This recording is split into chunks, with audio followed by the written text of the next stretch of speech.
Hi children, welcome back to our social class. So last week we saw about a famous mutiny, okay, how the mutiny became a popular rebellion. Yes, that is 1857. So today we shall continue with the second part, that is the how the rebellion spread. So shall we start? So after the British were routed from Delhi, okay, we saw Bahadur Shah Zafar and his troop routed them from Delhi. There was no uprising for almost a week. It took that much time for news to travel, isn't it? After that, a sudden breakout of mutiny took place. Regiment after regiment mutinied and took off to join other troops at the nodal points like, which are the nodal points? Delhi, Kanpur and Lucknow. Okay. So after them, the people of the town and the villagers, the local people, the Semindas, the chiefs, all were prepared to establish their authority and fight against the British. Okay. During that time, Nana Sahib, who is he? Nana Sahib, the adopted son of Peshwa Baji Rao. Okay, so he lived in Kanpur. He gathered the armed forces and expelled the British garrison from the city. Which city? Kanpur. He proclaimed himself Peshwa. Okay, so Nana Sahib proclaimed himself as Peshwa. He declared that he was a governor under Emperor Bahadur Shah. In Lucknow, okay, this was in Kanpur, now going to Lucknow, Birjis Qadar. Okay, who was the leader in Lucknow? Birjis Qadar. He was the son of Nawab Wajid Ali Shah. Okay, son of Nawab Wajid Ali Shah. He proclaimed himself as the new Nawab. Okay, so Nana Sahib was the Peshwa and Birjis Qadar proclaimed himself as the Nawab, new Nawab. Okay. Now, his mother, who is his mother? Begum Hasrat Mahal. Okay. So she took an active part in organizing the uprising against the British. Is it clear till here? Okay. Next was Jhansi. Okay. So in Jhansi, who was the leader? Yes, Rani Lakshmi Bai. Okay. So in Jhansi, Rani Lakshmi Bai joined the rebel sepoys and fought the British along with Tanshia Top. Okay. Along with whom? Tanshia Top. He was the general of Nana Sahib. Is it clear? So Tanshia Top was the general of Nana Sahib. In Mandla region of Madhya Pradesh. Okay, so in Madhya Pradesh, Rani Avantibai Lodi. Okay, who was it? Rani Avantibai Lodi. Okay, of Ramgarh raised and led an army of 4,000 people against the British, who had taken over the administration of her state. So, the British were greatly outnumbered by the rebel forces. So, they were defeated in a number of battles.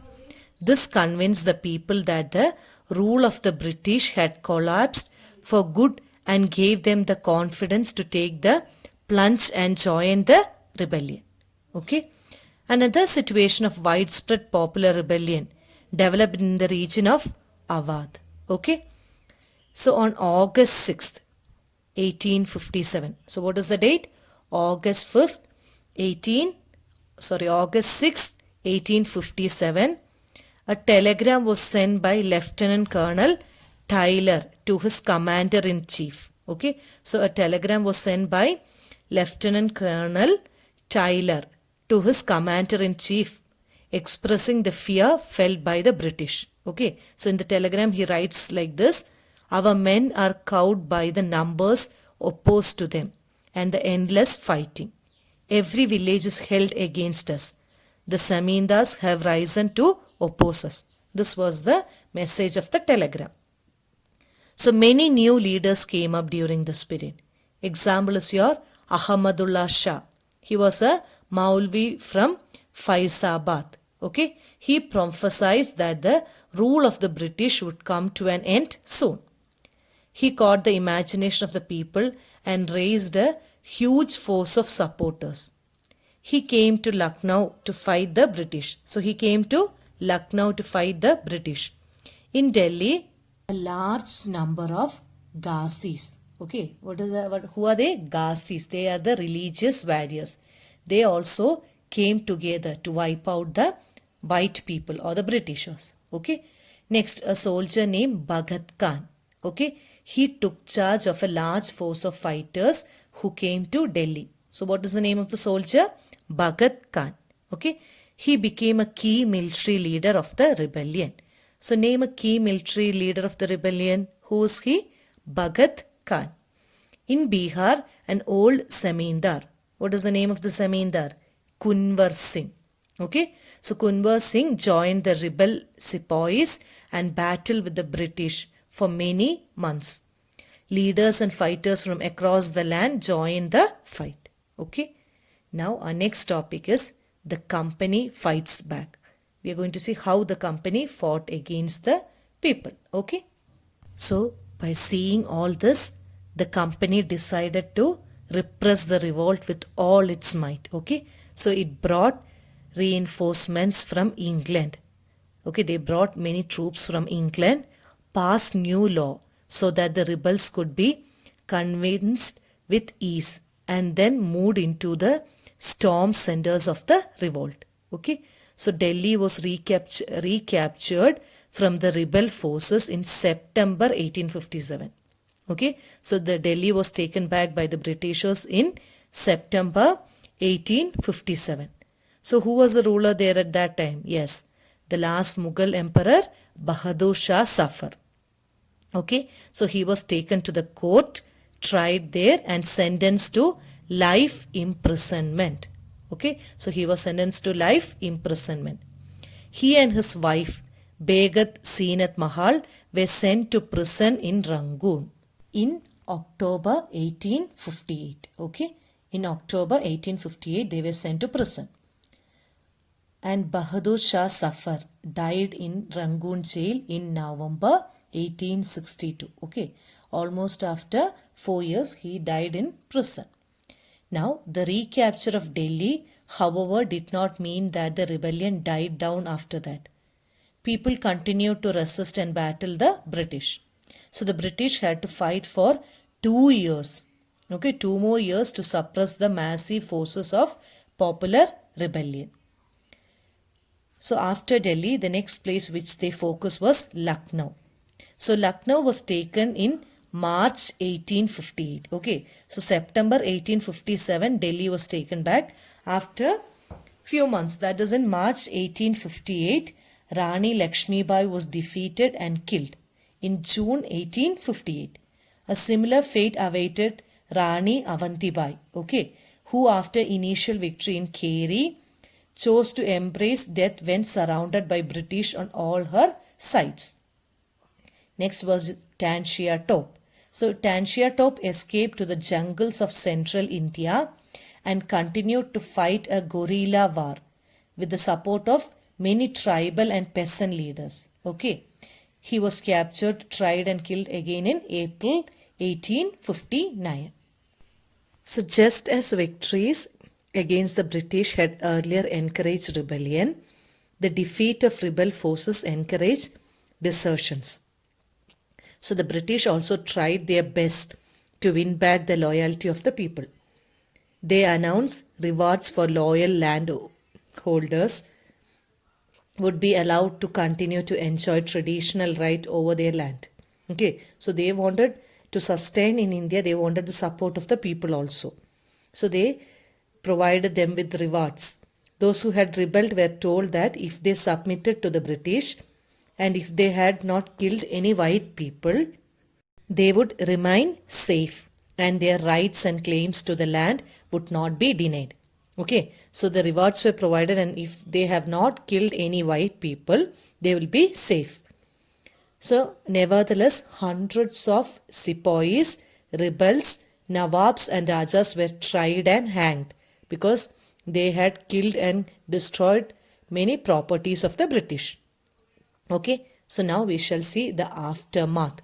What happened after the revolt of 1857. Now, after the revolt, the British had regained control of the country by the end of 1859. But they could not carry on ruling the land with the same policies anymore. Okay. So, given below are the important changes that were introduced by the British. So, they made many changes in their administrative system. The first one is the British Parliament passed a new act in 1858. Okay, so in 1858 a new act was passed and it transferred the powers of the East India Company to the British Crown. So previously what power the East India Company had was transferred to the British Crown in order to ensure a new and more responsible management of Indian affairs. Is it clear? A member of British cabinet was appointed as the Secretary of State for India. Okay, so a new member was appointed as the Secretary of State for India and made responsible for all matters related to the governance in India. He was given a council to advise him, and that is called the Indian Council. The Governor General of India was given the title Viceroy. So after the revolt of 1857, the Governor General term was renamed and it was titled as Viceroy. Okay, that is a personal representative of the Crown. Through these measures, the British government accepted direct responsibility for ruling India. Okay, the second point is all ruling chiefs of the country were assured that their territory would never be annexed in future. Okay, so all ruling chiefs were given a promise that the British will not seize their land again.